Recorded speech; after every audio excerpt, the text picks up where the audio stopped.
What's up, everybody? This is Charles. I want to welcome you guys to another episode of the Dreamerspro Show, where we cover everything from sports, hot topics, classic debates, entertainment, and where we give you guys a fresh perspective on things and how we see them. So we all know that Skip Bayless is not the biggest fan of LeBron James, right? We know that he thinks LeBron is a great player. That much we are fully aware of. We know he thinks he's a great player, but I don't think he thinks LeBron is as great as people try to make him out to be.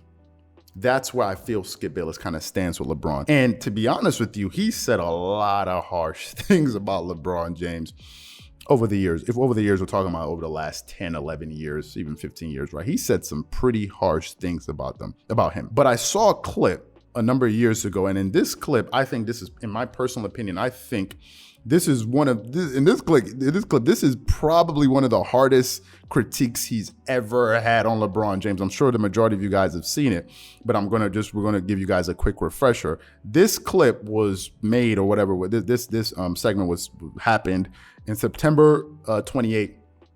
2016, so actually about 4 years ago, right? This clip took place. So what we want to do is, before we go too far, it's a little bit lengthy, but I want you guys to really listen to this. Before we go too far, I want you guys to take a listen to what Skip Bayless had to say about LeBron James in this clip, and then we'll come back and give you guys our thoughts. So before we go too far, take a listen to some of the things that he had to say here. I find it downright shameful that LeBron James continues to even bring up Michael Jordan in the same breath with LeBron James. How he's chasing Michael Jordan's legacy as if he still has a realistic shot of passing that legacy. And I don't even want to talk about the fact that LeBron is now 3-4 in NBA Finals. Michael Jordan was merely 6-0 with 6 MVPs in the finals. This game was over a long, long time ago. LeBron James disqualified himself twice in a row in his last playoff series in Cleveland against Boston, and in his first NBA Finals, you'll remember this well, in Miami versus Dallas. Do you remember those two? Do you remember what happened in games 4, 5, and 6 against the Boston Celtics? His final go-around as a Cleveland Cavalier, he disappeared in ways I've never seen a superstar disappear, to the point that some members of his entourage whispered in the ears of media members that somehow LeBron was sedated in that series because of a personal issue he was going through off the court that involved his basketball team and his mother. Do you remember this? I remember. And I'm like, what? Then fast forward to the first go-round with the Miami Heat, the Big Three versus the Dallas Mavericks. They were big favorites in that series.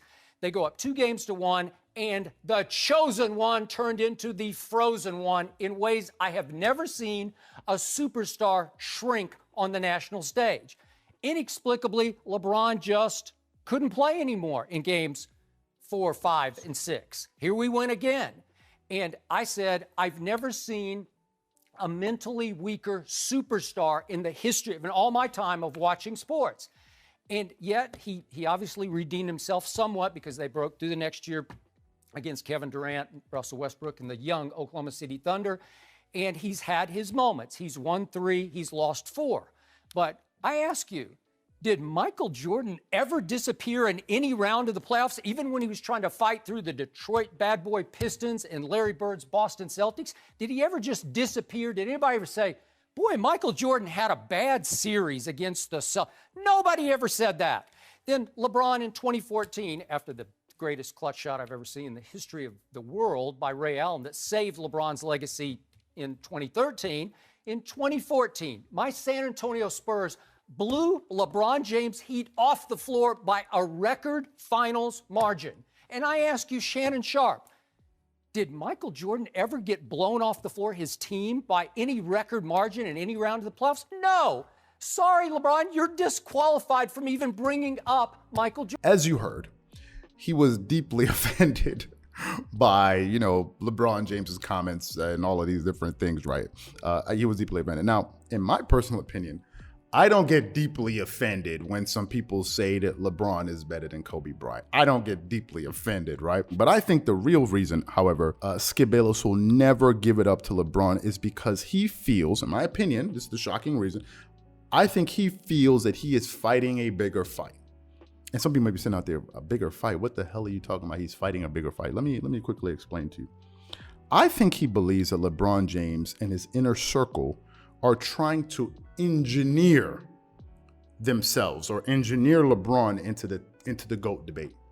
I think he doesn't feel like it's a genuine argument. I think he feels as if it's an effort that's been put forth by LeBron James, is in the circle, the media to a certain extent, to try to put LeBron in the GOAT debate and at the same time have him leapfrog other NBA greats just to put him in that debate with Michael Jordan. I think that is at the core of what Skip Bayless is fighting against, because essentially what some, not all, but some people have tried to do is leapfrog LeBron James ahead of Kobe, ahead of Shaq, ahead of Magic, ahead of Kareem, ahead of Bird and all of these other NBA greats, and put him right there with Jordan.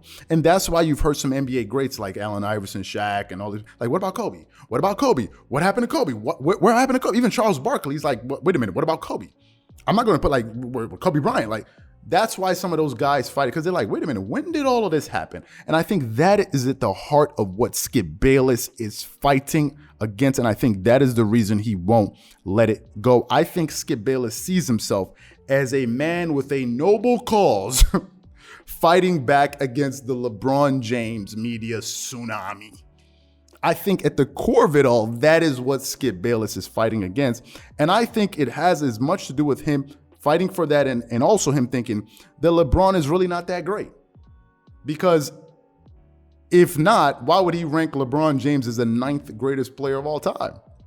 He has LeBron as the 9th. Now, I don't agree with that. I personally have LeBron number 4, but Skip Bayless has him ranked number 9, which means he truly doesn't think dude is all of that, right? And I think at the heart of that, I think this is really why he won't let it go, because I feel as if he will not allow the media to force him to take a position he doesn't really truly believe in his heart.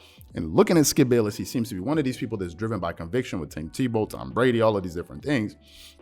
I think he just won't be bullied, and he won't allow himself to be backed into a corner. And I think he's going to remain, on his island, right? Stand on his square, so to speak. He's not going to let it go. And I think that is the shock. That after sitting down and really analyzing this thing, I think that is the reason. This is my personal opinion. So what I want to know from you guys is, what do you think? What do you think is the real reason Skip Bayless is holding on so much and he will never give props to LeBron James? Whatever you guys think, please leave your thoughts and comments in the comment section below. Again, if you enjoyed the video, be sure to make sure you go ahead and hit the like button, hit the subscribe button, and hit the notification bell to be notified whenever we drop our content. Once again, this is Charles here from Dreamerspro. Wishing you guys an amazing day and catch you guys on the next episode. Peace.